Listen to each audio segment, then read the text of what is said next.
चव्यारंकुलं निपते वंदिता अरहंते पोछमाराहण कंसो। जय बोलो पार्श्वनाथ भगवान की जय। महावीर भगवान की जय। आचार्य श्री शिव कोटि महाराज की जय। आचार्य श्री पद्मनंदी जी महाराज की जय। जनवाणी माता की जय। श्रीमद जैन धर्म की जय। समित शिखर सिद्ध क्षेत्र की जय। शाश्वती विराजमान वात्सल्य मूर्ति आचार्य भगवत श्री वैराग्यनंद जी गुरुदेव की जय। भगवान आपके श्री चरणों में बारंबार स्वाध्यायी सभी स्वाध्यायी त्रियोग शुद्धि पूर्वक नमोस्तु करते हुए आपसे विनती करते हैं कि हम सबका मोक्ष मार्ग प्रशस्त हुए, इसलिए देशना दीजिए। नमोस्तु नमोस्तु नमोस्तु भगवान नमोस्तु। ये 14 नंबर का अधिकार भगवती आराधना का पूर्ण हुआ। पेज नंबर 306 और गाथा नंबर 386 से 15वां अधिकार परगण शरिया का चलेगा। 15वां अधिकार कौन सा है? परगणचर्या। अर्थात दूसरे संघ में जाना। जी।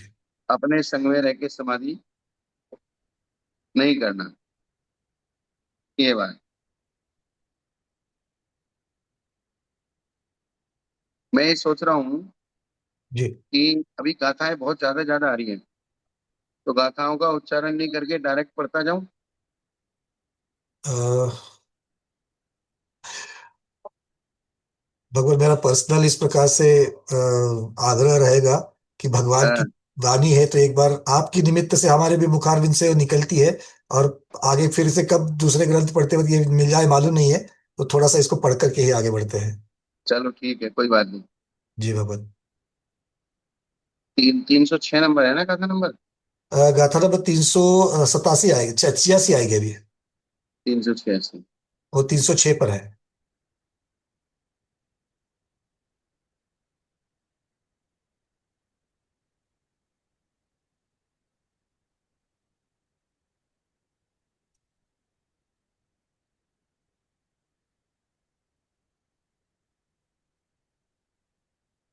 306।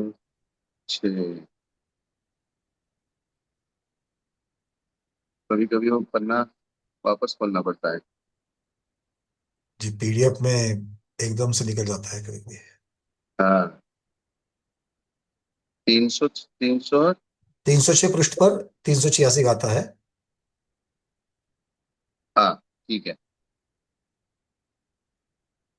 एवं आउचिता सगणम अभुजदम पविहरन्तो आराधना निमित्तम परगण गमने मयिम कुणदीम सगणे अणाको आणाको वो परुषम कलय परि दावणा दिए निभय सिणे निभय सिनेह कालू निय झाण विगो ये असमाधि उड्डा करा तेरा कालैया कुड्डया करा सेहा आना को वम गणिनो करे जतो भुज असमाहि परगणवासी पुनो अव्वा वावारो गणि हवदीर देशो नथिये असमाहणम आना को वम विकादमी।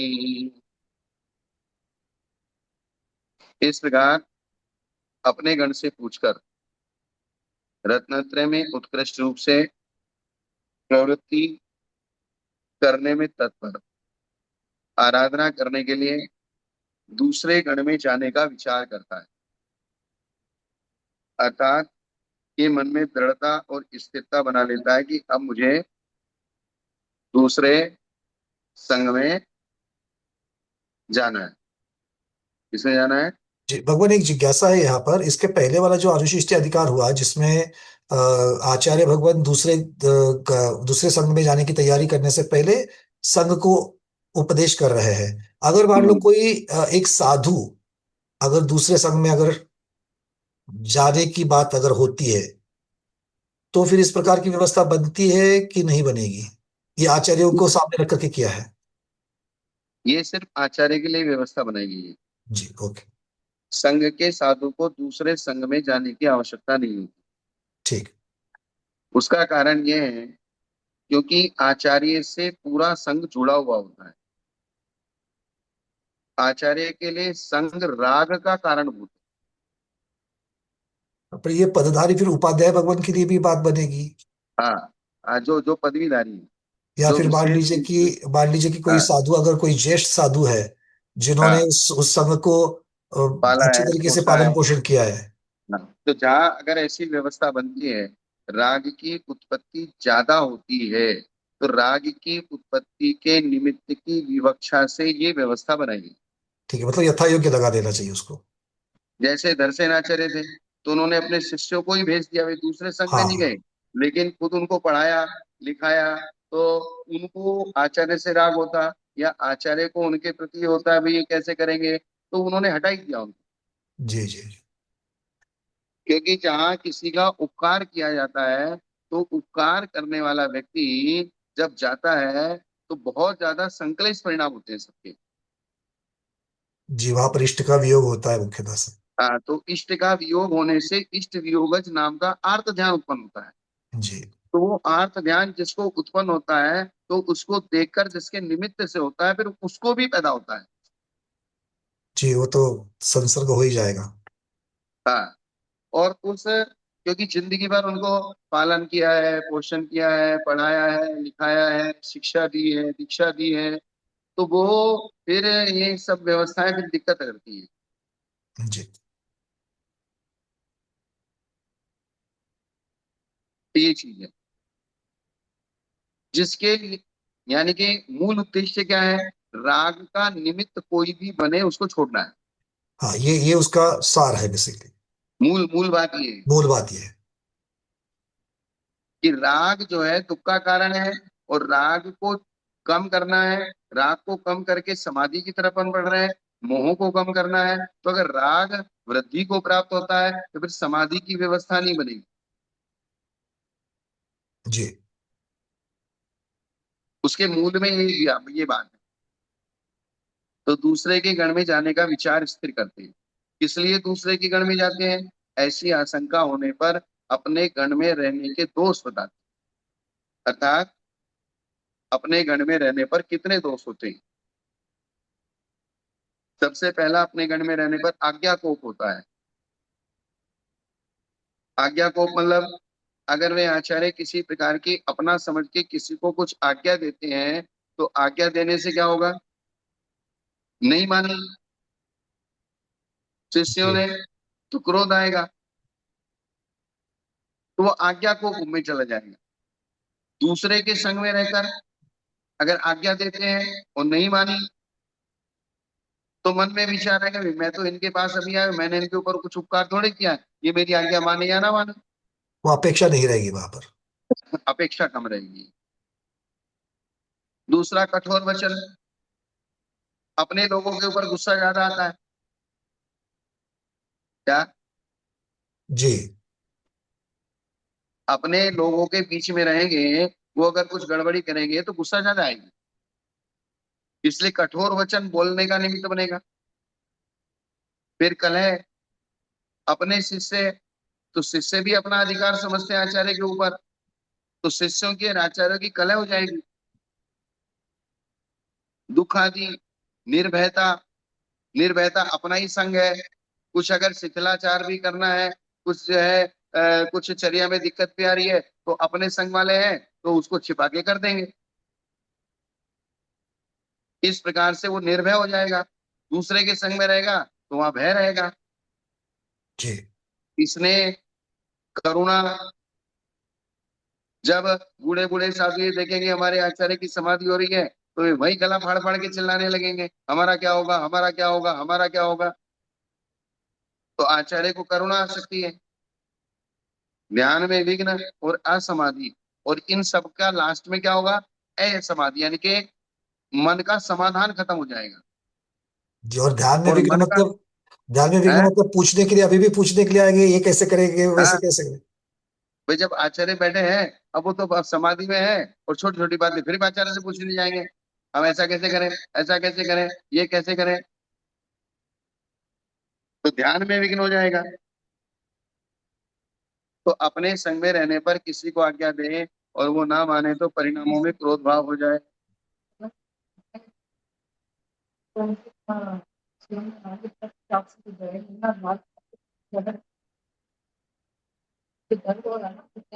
काले कलर की, लाल। लाल, मैं दिलवाता हूँ, दवाई दिलवानी। ओ रूमालिया फोर्ट की गोली दे रही इनको, दे देंगे वैजी, दे देंगे, रुको। जो कोई गलती करे तो उसे अपना जान कठोर वचन बोला जाए। अपने के ऊपर ज्यादा अधिकार होता है ना, जी। क्या? उसी पर भाई ज्यादा बोला जाता है जो जिसको हम अपना समझते हैं, क्योंकि वहां पर भी अपना अपेक्षा समझ, वाली बात ही रहती है। बस वही चीज है कि नहीं, आप ऐसा नहीं कर सकते। किसी को हित की प्रेरणा करे वो ना माने तो कलह पैदा हो जाए। किसी को दोष करते देखकर मन में संताप पैदा हो सकता है। रोगवश अपने ही परिणाम बिगड़ जाए तो किसी का भय न होने से अयोग्य आचरण कर सकता है। भाई अपना ही संग है, जब होने इनकी इतनी सेवा की है तो हमारी थोड़ी बात ये भी छिपाएंगे। मरते समय परिचित साधुओं में स्नेह भाव आ सकता है, या किसी को दुखी देखकर करुणा भाव हो सकता है। ध्यान में बाधा पड़ सकती है और समाधि नहीं बन सकती है। ये दोष अपने गण में रहकर समाधि करने में आचार्य के होते हैं। जी। किसके होते हैं? आचार्य की है, ज्यादातर बातें हाँ। उन्हीं से संबंधित है। लेकिन जो सामान्य साधु हैं, अब वे तो संघ का पालन नहीं कर रहे हैं, या संघ के लोग उनसे जुड़े हुए नहीं है, या वे संघ को आज्ञा नहीं देते हैं, या वे संघ का आदेश आदेश नहीं देते हैं। उनसे कोई संघ के साधु स्नेह और प्रेम से जुड़े हुए नहीं है, इसलिए उसकी समाधि हो रही है तो सारे साधु मिलकर उसकी सेवा करेंगे। तथा अपने गण में ही रहे तो किसी भी बात को लेकर वृद्ध मुनि अपयस कर सकते हैं। क्या कर सकते हैं? वृद्ध मुनि अपयश कर सकते हैं, मतलब कि ये जो जो ज्येष्ठ बड़े है। बुजुर्ग, हाँ, जो ज्येष्ठ साधु हैं, बड़े साधु हैं, वे जो है, अब वो साधु आचार्य महाराज हैं और उनकी समाधि कुछ शिथिलता आ रही है या समाधि बिगड़ रही है, तो वे बूढ़े मुनि, बड़े मुनि, वृद्ध मुनि या अनुभवी मुनि कह सकते हैं, देखो कैसे हमारे आचार्य हैं, मानते ही नहीं है, सुनते ही नहीं है। जी। कुछ भी हो सकता है। किसी को शिक्षा देने पर क्षुद्र ज्ञानी कलह करते हैं। जो क्षुद्र होते हैं, अज्ञानी होते हैं, उनको अगर सीख दी जाती है वे झगड़ा करते हैं। मार्ग को नहीं जानने वाले और कठोर स्वभाव वाले मुनि आचार्य की आज्ञा न माने तो आचार्य को कोप उत्पन्न होने से समाधि बिगड़ सकती है। दूसरे गण में भी ये वृद्ध मुनि आदि होते ही हैं, अतः वहां भी उनकी असमाधि हो सकती है। तो इस शंका को दूर करते हैं, बोले ये सब चीज तो दूसरे संघ में भी हो सकती है। तो दूसरे संघ में भी हो सकती है तो फिर दूसरे संघ में क्यों जाना? तो जो आचार्य अपना संग त्याग कर दूसरे गण में रहता है, उसे वहां शिक्षा आदि देने का काम नहीं रहता है, वो फिर ही है। जैसे आज आप अपने घर में रहते हो और अपने परिवार का पालन पोषण करते हो, लेकिन घर छोड़ के जब संघ में आ जाओगे तो आपका काम, जिम्मेदारी की मुझे संघ का पालन पोषण करना, ये है क्या? नहीं, ये नहीं रहेगा। तो फिर आपका काम नहीं, आप शांति से बैठो, अपना अपना अपना जो आहार करो, स्वाध्याय करो, ध्यान करो। जी, भूमिका पालन बदल पोषण जाती है। करने वाले तो आपके आने से पहले भी कर रहे भूमिका बदल जाएगी। हैं। भूमिका बदल जाएगी जब एक संघ से दूसरे संघ में जाएंगे तो। हाँ, तो इसी प्रकार से एक संघ में दूसरे संघ में जाएंगे तो वहां दूसरा संघ ऑलरेडी उनके आचार्य है, उनके संघ की व्यवस्थाएं है, और उनके संघ की व्यवस्थाएं ऑलरेडी उनके संघ के माध्यम से चल रही है। आपको तो सिर्फ जाके वहां ऐड होना है और सिर्फ अपनी सेवा करवानी है और समाधि करनी है। इससे वहां आज्ञा भंग का प्रश्न नहीं रहता। आज्ञा भंग होने पर भी वह मन में विचारता है, अगर मान लीजिए बाई चांस कोई आज्ञा दे दीजिए तो विचारता है कि मैंने इसका कोई उपकार तो किया नहीं है, तब ये मेरी आज्ञा का पालन क्यों करेंगे। अतः आज्ञा भंग होने पर भी असमाधि मन में मन को समझाया जा सकता है। लेकिन अपने लोगों के साथ जिसको 25-25 साल से जिसकी सेवा की है, पढ़ाया लिखाया है, और वो सामने से उल्टा बोलता है, फिर बहुत गुस्सा आती है। फिर अगर मन को रोक भी ले तो भी गुस्सा आती अपेक्षा वाली बात है, अपने अपने गण में अपेक्षा होगी, वहां पर दूसरे में इतनी अपेक्षा नहीं रहेगी। है। हाँ, अब आज्ञा को दोष को कहकर दूसरे दोषों को कहते हैं। पुड्डे थेरे से असमुड़े दट्टुण कुणैवा परुषम ममिकारेण बणिजो बणिजवाते हिम परुषेणे बड़िचोदना सहनादा सहनदाय होच गणिनो वीते सह कलहो परिदावणादि दोषा ये होच गणिनो वते शिवा कलय परिदावणादि दो सेवा माउले करंतेषु गणिनो हवेज सगणे ममत्ति दोषेण असमाधि। गुणों से हीन क्षुद्र मुनियों, तप से व्रत स्थविरों और रत्नत्रय रूप मार्ग को न जानने वालों को असंयम रूप प्रवृत्ति करते हुए देखकर ये हमारे शिष्य हैं, संग के हैं, इस प्रकार के ममत्व भाव से उनके प्रति कठोर वचन कहा जाए अथवा ये क्षुद्र आदि उन्हें कठोर वचन कहे, ये दूसरा दोष है।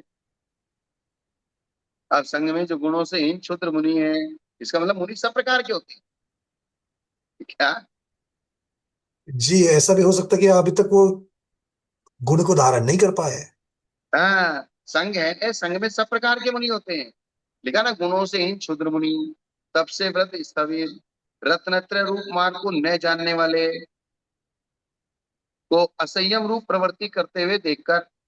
अब जब वे है मुनि लेकिन रत्नत्र रूप, ये जरूरी नहीं कि सारे रत्नत्र रूप मार्ग को जानते हैं। रत्नत्र रूप मार्ग को न जानने वाले ऐसे भी मुनि बन गए। गुणों से इन क्षुद्र मुनि है, जो बात बात पे कलह करते हैं, ऐसे भी मुनि है। सब प्रकार के हो सकते हैं।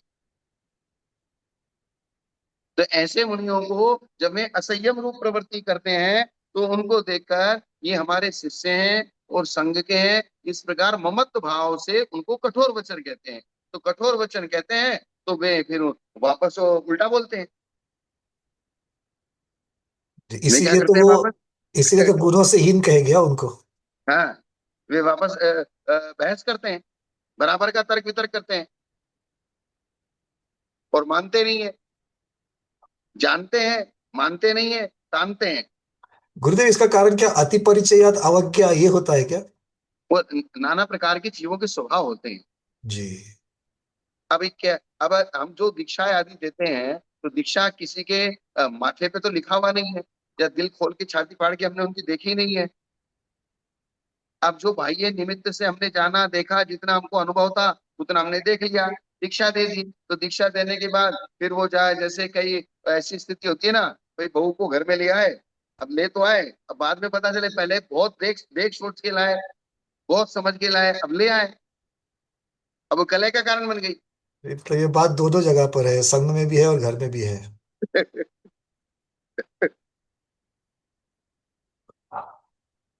अब अड़ोसी पड़ोसी से पूछा था, सबसे पूछा था कोई लड़की कैसी है, कोई खराब तो नहीं है, गुस्सेल तो नहीं है, इधर उधर कोई इसका चक्कर तो नहीं है, तो सारी बात पूछ ली।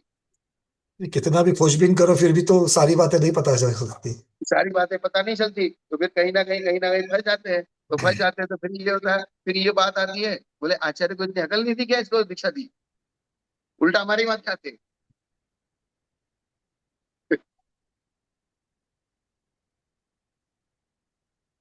अब खेत में 50-100 बीज डालते हैं तो 10-5 ही उगते हैं, बाकी तो नष्ट होते नहीं नहीं, बात बिल्कुल ठीक है। हैं। जी बिल्कुल बिल्कुल, बात इसी प्रकार से होगी। भाई अगर वे बिगड़ भी गए तो बिगड़े हुए तो अनादिकाल से ही हैं, आज क्या नए बिगड़ गए। लेकिन अगर इस प्रकार करते करते कोई 2-4 जीवों का भला भी हो जाए तो वो फायदा है। जी मतलब ये नहीं कहा जा सकता कि भाई ये आचार्य को इतनी बुद्धि नहीं थी क्या, उन्होंने इनको दीक्षा काय को दे दी, क्या इनको पता नहीं था क्या? अरे तुम जब घर में बहू लाए तो क्या तुमको पता नहीं था? ये बात वही सही है कि आचार्य उस किसान के जैसा है, वो तो उसका बीज बो करके फसल लाना काम है। पर अब बीज ही अगर उसमें खराब पड़ गया तो वो क्या कर सकता है? हाँ, अब उसने बेचारा 100 बीज लाया, 100 बीज खेती में डाले, उसकी इच्छा तो थी 100 के 100 पैदा हो, लेकिन 100 में से 80 पैदा हुए, 90 पैदा हुए, या 20 ही पैदा हुए, या 10 ही पैदा हुए, चलो कोई बात नहीं, 10 10 तो पैदा हुए। और कोई बीज आते वक्त तो ठीक था किंतु बाद में संसर्गित हो गया, ऐसा भी होता है। हाँ, संसर्गित हो गया, गलत मोटिवेशन में चला गया, या गलत मार्गदर्शन में चला गया, जी तो उसका सब कुछ हम ही करेंगे क्या? उसका भी तो अपना कोई कर्म का उदय है। बिल्कुल, वही है मुख्यता से। है। वो अपने कर्म को साथ में जब संघ में आया है या घर में कोई भी आया है तो भी अपने कर्म को लेकर के आया है। फिर हम तो केवल एक बाह्य निमित्त हैं। जी अब उसका नेचर कैसा है, बात बात में चिढ़ने का नेचर है, गुस्सेल नेचर है, क्रोध मान माया लोभ पांच इंद्र के विषय में कौन से विषय के प्रति उसकी ज्यादा आसक्ति है, या वो आके ही महसूस कर रहा है मुझे फंसा दिया गया है, तो रोज लड़ेगा।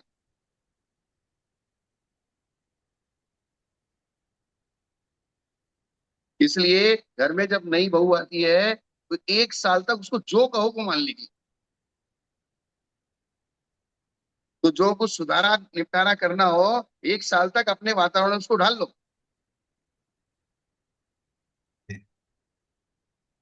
ये ज्यादा से ज्यादा ये बात की जा सकती कि थोड़े दिन संग में रखो देखो, बट बात वही है गुरुदेव कि वो सारी की सारी चीजें नहीं पता चल सकती।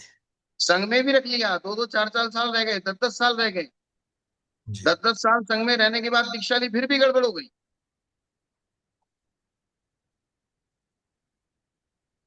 अब कुछ हो अब इन चीजों सब सब सब कुछ पुरुषार्थ करने के बाद भी अगर कुछ होता है तो फिर उसको लास्ट में होनहारी कहना पड़ता है। जी। भाई होनहारी है सीधी।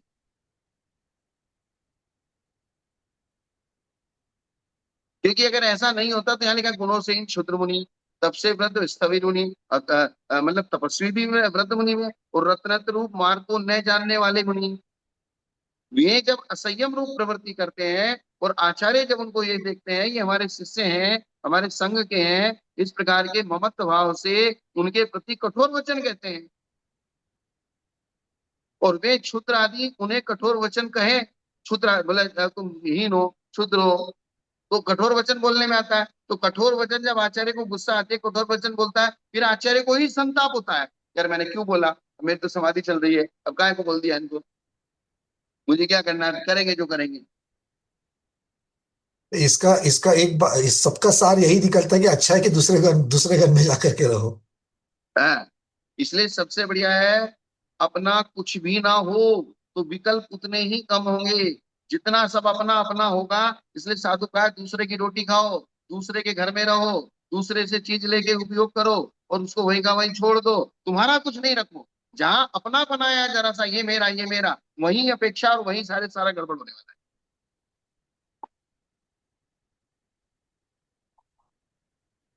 इसलिए बार बार कहते हैं मैं क्या लाया था, कुछ नहीं, क्या ले जाऊंगा, कुछ नहीं, मेरा क्या, कुछ नहीं, मैं क्या, मैं किसका, किसी का नहीं, कौन मेरा, किसी का नहीं, कोई नहीं। अकिंचनो हम, एक अकिंचन भावना का निरंतर चिंतन करना, तो ही काम बनेगा। तो अपेक्षाएं कम हो जाएंगी, अपेक्षाएं कम हो जाएंगी तो शांति आ जाएगी, अपेक्षाएं बढ़ेंगी तो शांति खत्म हो जाएगी। पूर्वार्ध में से कलह दोष कहते हैं गुरु की शिक्षा को सहन न करने से आचार्य की भी उन शूद्र आदि के साथ कलह हो सकती है। अब उन्होंने शिक्षा नहीं मानी, फिर आचार्य भी उस गुस्से में आ जाएगा, गुस्से में आ जाएगा तो वो भी चढ़ जाएगा उनके ऊपर। और उससे आचार्य को अथवा उन क्षुद्र आदि मुनियों को दुख आदि दोष होते हैं। फिर वो क्षुद्र मुनियों को दुख होगा, बोले देखो समाधि कर रहे हैं, मर रहे हैं और हमारे ऊपर चिल्ला रहे हैं, कुछ भी बोल सकते हो। जब मतलब कुछ भी बोल सकते हैं, बोले मरते मरते भी शांति नहीं। जैसे घर वाले बच्चे बोलते हैं ना बूढ़े बाप को, बोले खटिया में पड़ा है, हाथ पैर हिलते नहीं है, खाना पचता नहीं है, और फिर भी बड़ा बड़ा बड़बड़ कर रहा है।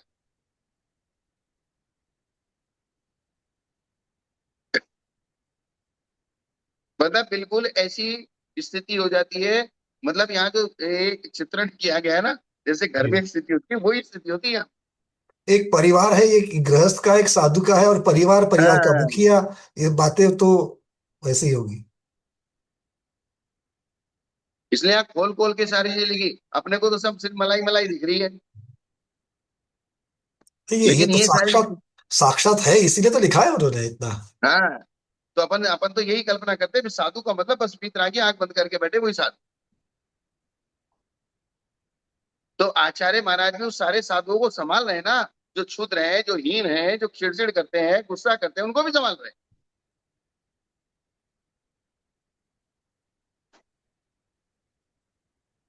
भाई गड़बड़ तो अनादिकाल से ही है, खराबी तो अनादिकाल से ही है, कषाय और इंद्रिय के विषय तो अनादिकाल से ही है, अब उन्हीं को तो सुधारना है। उसी के तो लिए संघ सुधारशाला है। जैसे जेलों को क्या कहते हैं, सुधार गृह, आजकल की जेलों को क्या कहते हैं, जी, सुधार गृह कहा जाता है उसको, कारागृह नहीं, सुधार सुधार गृह। गृह कहते हैं। हाँ, तो बिगड़े हुए तो अनादिकाल से हैं। तो बिगड़े में कोई नई चीज थोड़ी है।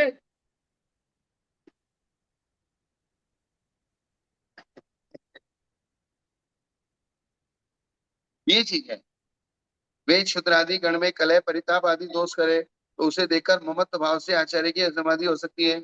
अब ये क्षुद्रादि संग में कलह करेंगे, परिताप करेंगे, हाय हाय करेंगे, रोएंगे, चिल्लाएंगे, तो उसको देखकर फिर आचार्य को ममत्व भाव तोड़ना है।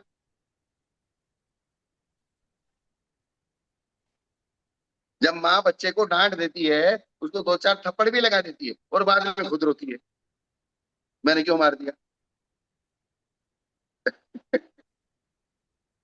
पहले उसकी गलती पे डांटा, दो थप्पड़ लगाए, उससे छीन लिया सामान, और फिर वो बच्चा रो रहा है, चिल्ला रहा है, फिर मारो कि भाई यार मैंने मैंने मेरा मतलब उसको मार दिया।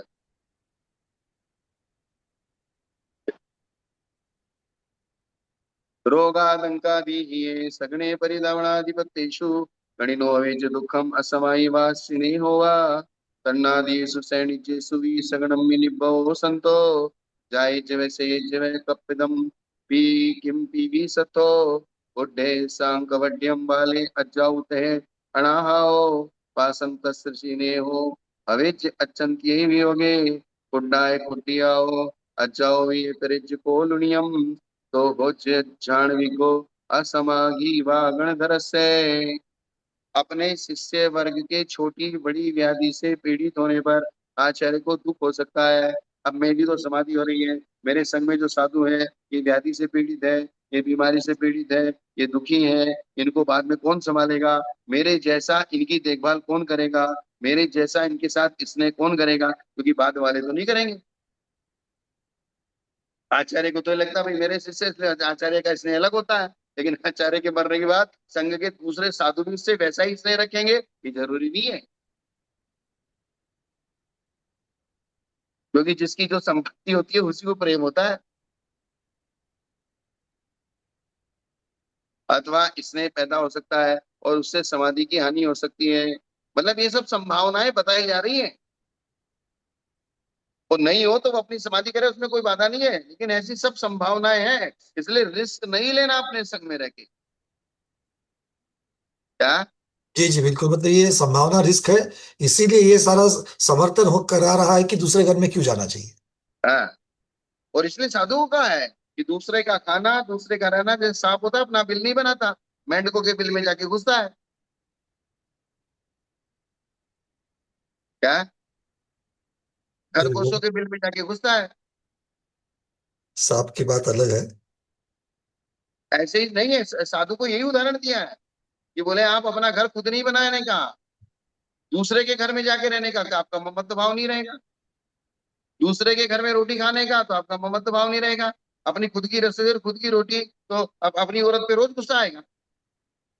बोले इतना कमाता हूँ, इतना मेहनत करता हूँ, आज ये नहीं बनाया, आज ये नहीं बनाया, रोज क्या है, लौकी की सब्जी खानी है रोज। औरत ने बना के खाना रख दिया, आदमी 2 घंटा लेट आया और बोले ठंडा खाना ला के रख दिया, बोले सुबह शाम तक मरो और ये ठंडी रोटी खाओ।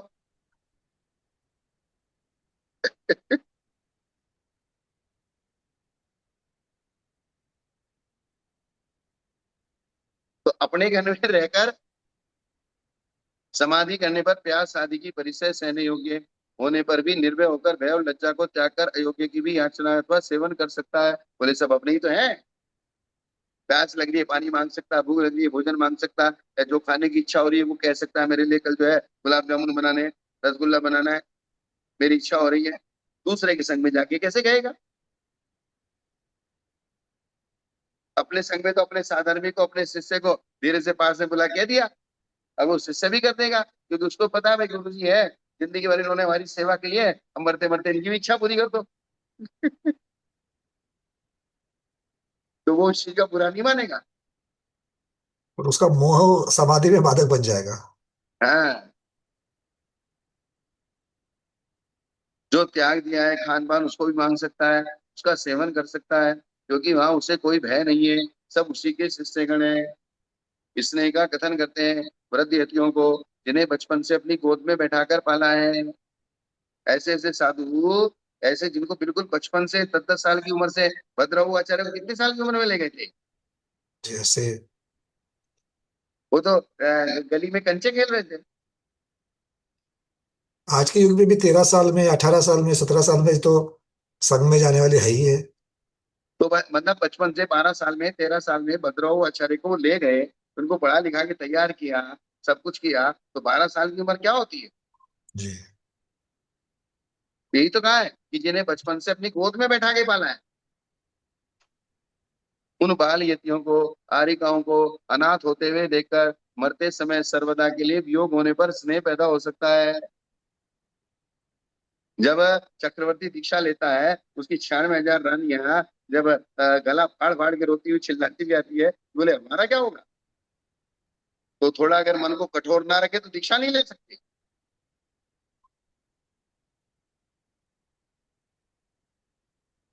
ऐसे हारिका संघ में हारिकाएं हैं, बाल मुनि है, वृद्ध मुनि है, रोगी मुनि है, सब सब जिनको आचार्य से अपेक्षा है कि इनके बिना हमारा क्या होगा। उनको पता है कि इनके बिना ये चले जाने के बाद दूसरे लोग हमें उस तरीके से देखेंगे, जरूरी नहीं है, नहीं बिल्कुल है। ठीक। इसीलिए जो दूसरा नया साधु आचार्य बना है, उसकी बहुत बड़ी जिम्मेदारी है कि धर्म की रक्षा करनी है। तो जिस तरीके से पुराने आचार्य ने उनको संभाला है, उससे भी ज्यादा प्रेम देके संभाले, तब जाके वो संभलेगा।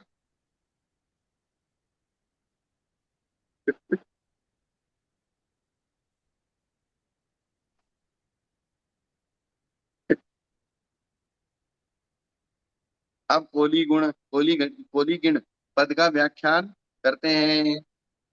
बत्ते वा पाणे वा शुश्रूषाये वैशिष्टव गम्मी कुवंतम विपमादम असमाधि हो जगणमदिनो एदे दोषा गणिनो विशेष दो होंति सगणवा शिष्य विकुस्थिति तारिसे स्ते होंति पायण ते दोषा एदे सव्वे दोषा न होंति परगण विनाशिनो गणिनो तम्मा सगणम पय्यम वच्चति सो परगण समाधि संते सगणे अम्मम रोचे दूणागदोज गणमिमोति सवादर सत्य भक्ति वट्टे गणो सोए। इस बात से सिद्ध होता है कि आप अपने घर में अपने परिवार के साथ रह के साधना नहीं कर सकते। बिल्कुल बिल्कुल, दिमाग में भगवान यही बात चल रही थी कि जब साधुओं के लिए कहा गया है कि अपना गण सत्संग छोड़ करके दूसरी जगह जाओ तो ये दोष आते हैं, तो एक गृहस्थ के लिए भी अपने घर में अगर समाधि, तो समाधि बन ही नहीं सकती है, क्योंकि ये अरे सारे दोष लग जाएंगे। हम तो आचार्य हैं कि हमने अपने पेट से थोड़ी पैदा किए हैं, शिष्य ही तो हैं। और तो यहाँ तो घर में तो साक्षात है। तो घर में तो तुम्हारे पेट से पैदा किए हुए बच्चे हैं। जी। और साधु जीवन में कम से कम वहां पर बाकी चीजों की वहां पर साधना हुई है, गृहस्थ की क्या साधना हुई है दूर हाँ, रहने की। उन्होंने जिंदगी भर ज्ञान भी लिया है, समझ भी रहे हैं, मृत्यु भी समझ रहे हैं कि मैं सबको मरना ही है, फिर भी ये इसने इस प्रकार से जागृत हो रहे हैं, सबके अपेक्षाएं जागृत हो रही हैं। तो घर में रह के कैसे हो जाएगा? घर में रह के तो सब गला फाड़ फाड़ के चिल्लाएंगे, तुम्हारी 4 लड़कियां आके सिर पे खड़ी हो जाएंगी, बाबू जी कहाँ जा रहे हैं? जरा जी कोई समाधि मरण की बात करे, मरने की बात क्यों करते हो यहाँ? वहां कोई समाधि मरण का पाठ भी सुना है? अभी मैं कल सो परसों किसी का फोन आया था, वीडियो कॉल से।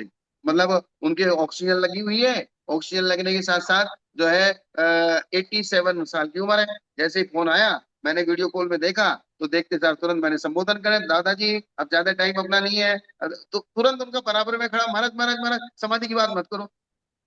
अरे मैं यार, तू तो शांति रख थोड़ी सी। तो फिर फोन किसके लिए किया है? मैंने कहा मुझे थोड़ा उनको समझाने तो दे। बोले अभी अभी अभी ये मरने वाले नहीं है, आप तो उसको ये लग रहा है भैया अभी मरने वाला हूं, मैं उनको मरने का संबोधन दे रहा हूँ। अरे मुझे इनको, ये मरे चाहे आज मरे, चाहे कल मरे, चाहे 6 महीने के बाद मरे, लेकिन इनकी मेंटेलिटी तो बनानी पड़ेगी। अब 87 साल के बाद भी अगर तैयारी नहीं करेंगे तो कब तैयारी करेंगे? तो कब तैयारी करेंगे? तो परिवार के लोग ऐसे होते हैं। बिल्कुल, ये बात है। स्वाध्याय, वो बात समझ में आ रही क्या? कभी हम हाँ, किसी के परिवार की भूमिका में रहते हैं, कब जाकर के हम, हो सकता है कि समाधि की भूमिका में हमको जाना पड़े। बट बात तो यही है कि अगर घर में रहेंगे तो ये सारी चीजें होने वाली है। मैंने उसको तुरंत समझाया। मैं कहा जो बात मैं समझा रहा हूँ ना, वो तू नहीं समझा सकता इनको। बिल्कुल कितनी ठीक। सारी लेडीजों का मेरे पास वीडियो कॉल आता है, बोले महाराज इसको संबोधन करो। सबसे पहले मैं कहा तुम अपने गले में से सोने की चैन पहन रखी है, इसको निकालो। आज सोने हाथ हाथ में सोने की चूड़ी पहन रखी है, ये चांदी का सामान है, सोने चांदी का त्याग करो। तो मैं घर वालों कहता हूं, मैं तुम नहीं निकलवा सकते, तुम अगर निकलवाओगे तो समाज वाले तुम्हें चिल्लाएंगे।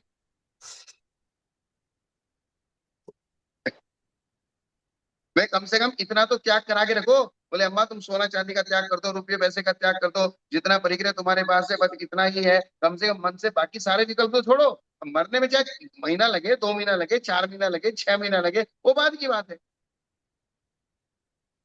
जी। कम से कम एक त्याग भावना, जो अनावश्यक है उसको तो हटा दो।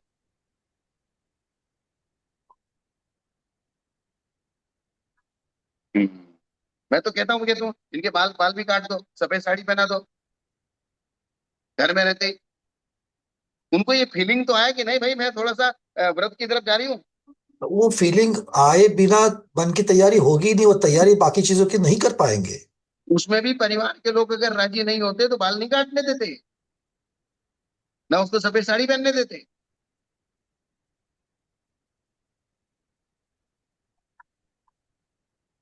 परिवार को सबसे पहले तैयार करना चाहिए, सबसे पहले परिवार को तैयार करना चाहिए। जब हम ठीक है, परिवार को पहले तैयार करना चाहिए, जाकर के हम लोगों को वो सहायक बन जाइए, बहुत बड़ी बात है। क्योंकि बहुत बहुत वीडियो कॉल आते हैं मेरे पास, फोन आते हैं महाराज इनको संबोधन करो, क्योंकि सबको पता है महाराज कोई कभी भी मुझे, और मैंने कह रखा है सबको कि किसी को रात के 12 बजे भी अगर मुझे संबोधन करवाना हो तो मैं तैयार हूँ। मतलब गुरु तो हमेशा हर पल तैयार बैठे, बट परिवार ही तैयार नहीं, परिवार तो पीछे खींचने के लिए बैठा है। कि मुझे ऐसा लगता है यार किसी अगर मरते हुए को अपने मुंह से 2 शब्द मिल जाए तो अपना क्या बिगड़ रहा है। सही बात। अपन किसी के घर में तो नहीं जा सकते, कम से कम ये साधनों का उपयोग करके किसी की समाधि के 2 शब्द उसके कान में पड़ जाए, यही बहुत है।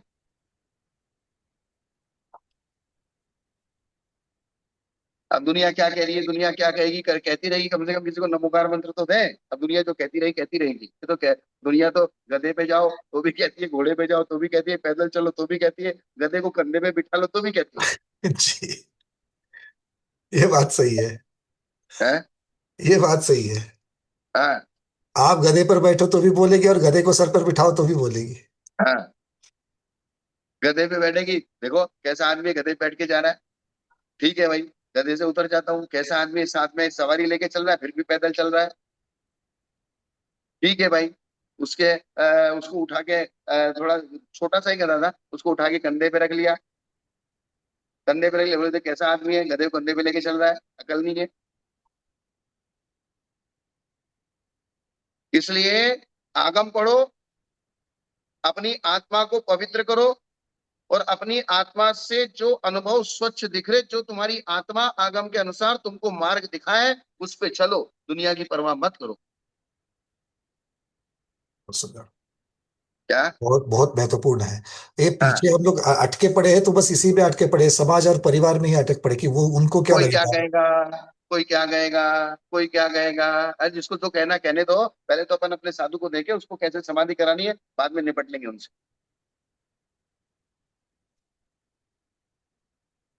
इसलिए इन लोगों का, किसी लोगों का लोक व्यवहार के अनुसार, हाँ लोक व्यवहार पालना चाहिए, मना नहीं कर रहे, लोक व्यवहार के विरुद्ध नहीं जाना, लेकिन कुछ कुछ चीजें इस प्रकार की हो जाती हैं कि आगम हमारे सामने है, आत्मा हमारे पास है, और हमारी आत्मा आगम को पढ़ रही है, देख रही है, समझ रही है प्रैक्टिकल हमको क्या करना है। तो इसमें कोई शुरू शुरू में वो कोई अगर कहता है तो कहता है, लेकिन बाद में उसको भी समझ में आ जाती है कि बोले ये गलत नहीं है, सही है।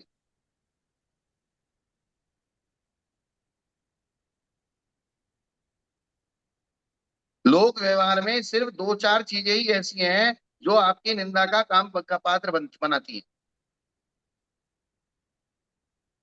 त्यागी है, या तो धन संपत्ति, लक्ष्मी, या स्त्री।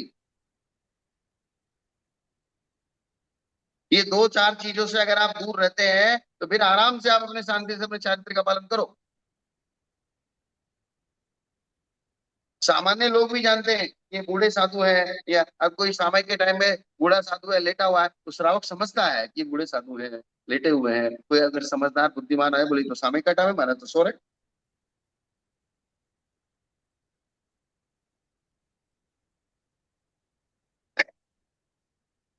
क्षुल्लक क्षुल्लिकाएं, बाल मुनि और आर्य का भी गुरु का वियोग होते देखकर रो पड़ते हैं। आचार्य के ध्यान में विघ्न और समाधि होती है। खान पान और सेवा टहल में शिष्य वर्ग के प्रमाद करने पर आचार्य की असमाधि हो सकती है। अर्थात आचार्य को यह विकल्प पैदा हो सकता है कि हमने इनका उपकार किया और ये हमारी सेवा भी नहीं करते, इससे ध्यान में विघात होने से समाधि बिगड़ सकती है। ये दोष विशेष रूप से अपने संग में रहकर समाधि करने वाले आचार्य के होते हैं। और अन्य भी जो भिक्षु उपाध्याय प्रवर्तक अपने गण में रहकर समाधि भरण करते हैं, उनके भी ये दोष होते हैं। क्योंकि जो पद पे हैं और जो संघ की चर्या करवाते हैं, संघ को संभालते हैं, तो उन सबसे संघ का जुड़ाव होता है। जी, क्योंकि वो उस हाँ, पद पर है, उस पद के निर्वाक है। हाँ। क्योंकि जो उपाध्याय है, जिंदगी भर उन्होंने संघ को पढ़ाया है, तो उनसे भी उसी प्रकार का जुड़ाव होता है। जो संघ की सेवा करते हैं, व्यवहार चलाते हैं, बाल बुड्ढे आदि को से रोग आदि की औषधि करते हैं, उनके सारे संघ की व्यवस्था को संभालते हैं, उनसे भी प्रेम होता है। और संघ वाले प्रेम करें ना करें, लेकिन जो आचार्य है उसको तो होता ही है। बच्चे माँ बाप से प्रेम करें ना करें, लेकिन माँ बाप जरूर मरे जाते हैं उनके लिए। क्या? बच्चे तो उठ उठ के भागते हैं, लेकिन माँ बाप को लगता है यार तू शांति रख, उसको उसको ज्यादा तकलीफ होती है माँ बाप को। क्योंकि पकड़ा बच्चों ने नहीं है, पकड़ा तो माँ बाप ने ही पकड़ करके रखा है बच्चों को। हाँ, इसलिए वो माँ बाप ही छोड़ के जाते, भाई मैं जा रहा हूँ, अब तुम सब शांति से रहो, जैसे रहना वैसे रहो।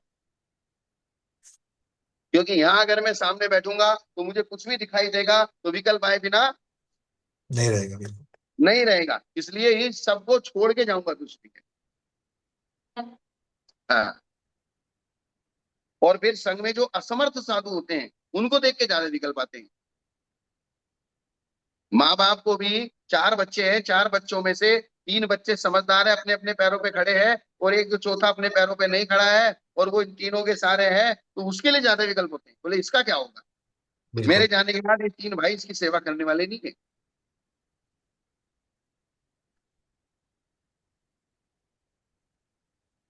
टाइम हो गया बहुत सारा आज। जी भगवान, ये 400 को पूर्ण करेंगे क्योंकि आज गवाह। अपने गण के होते हुए भी हमारे देव सबसे बड़ी दोष क्या है? अपने ये सब दोस्त दूसरे गण में निवास करने वाले आचार्य के नहीं होते। अपने गण के होते हुए ये हमारे गण में आया है, ऐसा मानकर दूसरा गण बहुत आदर से उसकी सेवा करता है।